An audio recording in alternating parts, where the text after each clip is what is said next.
Hello guys, how we doing? Welcome back to the Free Hammers. It's Luke here with just a topical video really of something that I read in the paper today about Michail Antonio. We all knew that he was getting close to getting picked for Jamaica. He came very, very close in the summer to going over there and being in the team, but was only just dropped at the end.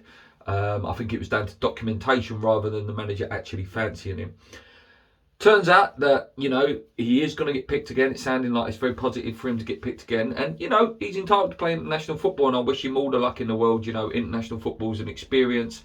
And every player, if they've got the chance to do it, should do it. And that Jamaica team's quite a good team as well. You've got Ravel Morrison, Bailey in there, Andre Gray, and I'll put Antonio in there. It's not a bad little team. The problem, which brings itself to West Ham, is the fact that Antonio will now have to potentially play 8 games between just now and Christmas. I believe I put the fixtures up on the thumbnail. I believe there's 3 in September, 3 in October, 3 in November, and then I believe there's 2 in December. It might be 3 in October. Whatever way it is, there's another 8 games to play. West Ham have already got at least an extra 6 games with the Europa League that Antonio potentially could play. So if you put Europa League and that's all of a sudden that's 14 extra games that Antonio is the only striker at the club. People might throw at me that Okaflex, who does look like a very good player, it does look like we may have, had a real good addition to our team now in our squad. And I do believe he will get his chance in the Europa League games. He looks like he could progress and be a real top player. But we can't be relying on him. Listen, it's clear that Antonio's been working on his finishing. His finishing is fantastic at the minute. Like some of the goals he scored in pre-season, the goal he scored the weekend against Newcastle. So he is vital, and whenever he's fit, he is going to play for West Ham. I believe that even if another striker was to come in, they would be playing second fiddle to Antonio, barring like a absolute superstar coming in. But 8 games is a hell of a lot of games. It is, and that build up to Christmas is such a big one. We want Antonio fit for as many games as possible, but if he's not and he was to break down, like I'm saying, I'm adding 14 games there. That's nearly half a Premier League season between now and Christmas, just from international and Europa League. Yeah, some other players have got to do it. Soucek's got to do it. Rice has got to do it, but they're a bit more, they're touch wood, their injury record is not anywhere near what Antonio's is. So another striker is needed. We lost out on another one the other day. Obviously, Tammy Abrahams did sign for Roma. Ings has gone. Armstrong's gone. Scored a cracking goal. Armstrong as well the weekend. So Ings scored a penalty as well. All these strikers we were linked with scored on their debuts. It's running out of options, aren't we? Obviously, Simmer is still being discussed. I believe X said that Simmer is still being discussed. So that would be a good signing if we can pull that off. Obviously missed out on Daka as well, didn't we? We're running out of options. Origi potentially maybe looks like the one that could get done. That might be the loan deal that's done. I like him. He's not as, I wouldn't say he's as dominant as someone like Antonio, but probably would be able to do a decent job for us. A bit clumsy, bit hustle bustle, and I agree with that with some of the comments that have come over the summer, in terms of when we've been linked with him, and I've put the news in here. But we do need someone. This even adds more fuel to that fire. Like I say, I can't see Antonio getting, and that's not me even thinking about how many Premier League games are between then, and there's got to be at least 17 Premier League games. That's nearly 30 games. It is just over 30 games, isn't it, in terms of Premier League? And you've got Red. He won't play in the League Cup, but just in terms of how many games are West Ham and international, it's a hell of a lot of games with just one striker. It really, really is. But like I say, good luck to him. Good luck to him. I wish him all the luck playing for Jamaica, but they need to pull their finger out now. And listen, as likely as it looks that maybe Jesse Lingard will sign now, I don't want to be playing false nines or anything like that. As good as Jesse was towards the end, getting his 8 goals. No, I want a striker in there. I want a striker that's making them runs. That's something that I give Antonio credit for as well.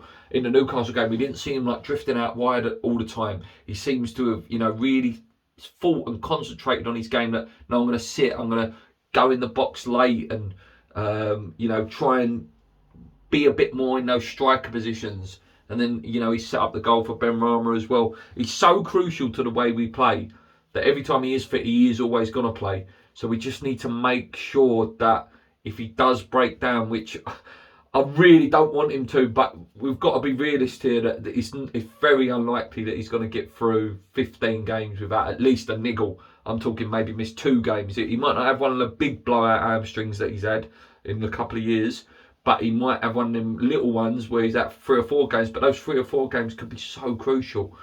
I'm not gonna sit here and say that West Ham are going to get anywhere near the level of season that they had last year in terms of, you know, 4 points away from Champions League football or 3 points, whatever it was. But that's the difference, you see. Those 3 games where if Antonio was fit, Rice was fit in those 3 games, may have picked up those 4 points and we'd be talking that we're in the Champions League football.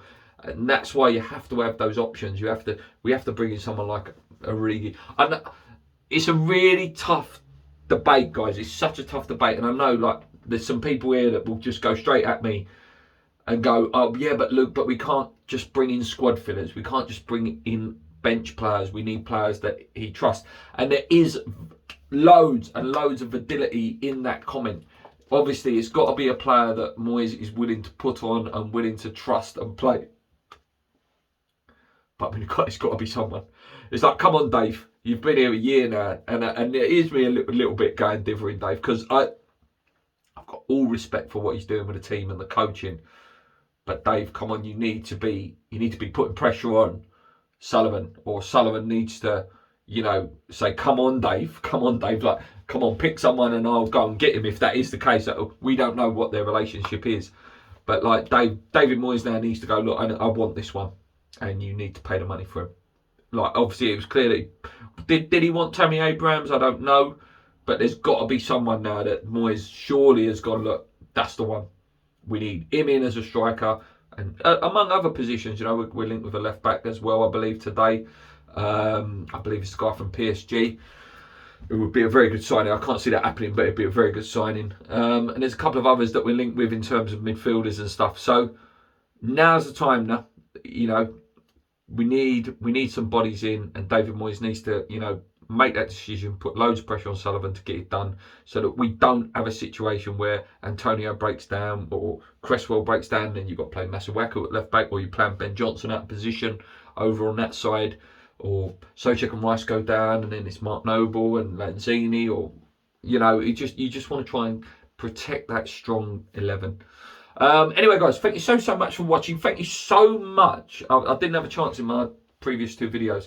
Thank you so much for all the feedback. There's so many comments, unbelievable amount of comments in the TalkSport video, and some really good views for us, which is fantastic. I tried my best. If I did miss you, I tried my best to give you all an individual reply to say thank you for your comment, because I really do appreciate every single one. You know, most of the time I give you all like the little love heart thing to acknowledge the comment, but I am going to try and go out my way to at least give you a personal reply. You know, if you put real effort in, and the fact that you've even made a comment is effort. That you've watched the video and you've decided to comment is a real credit to you, and I appreciate every single comment. And as you know, during the live streams I read out every single question.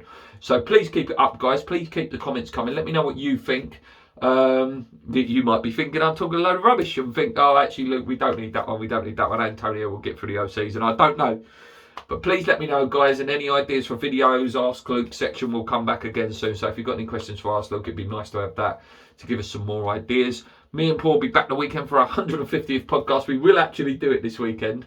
Sadly, I didn't manage to get the guests I want. I'll tell you what, I was going out of my skin trying to get Ray Winston on, or, you know, some of the big West Ham fans on. But, you know, it's really, really hard to set up these sort of things. But hopefully, as the channel grows, we might be able to attract some of those big signings in. Anyway, guys, thank you so much. As I say, until next time, hit the like button if you're watching, if you've watched this far. Comment if you want me to give you a little personal reply. And also, tell your friends about us. Get us out there. We're so close to 4,000. 4,000, great number. I believe it puts us like the 7th best West Ham channel, which is good. You know, it's a good number, slowly growing, and we will get back up there. We will get back up there. Anyway, guys, come in your irons. Keep believing. Let's go.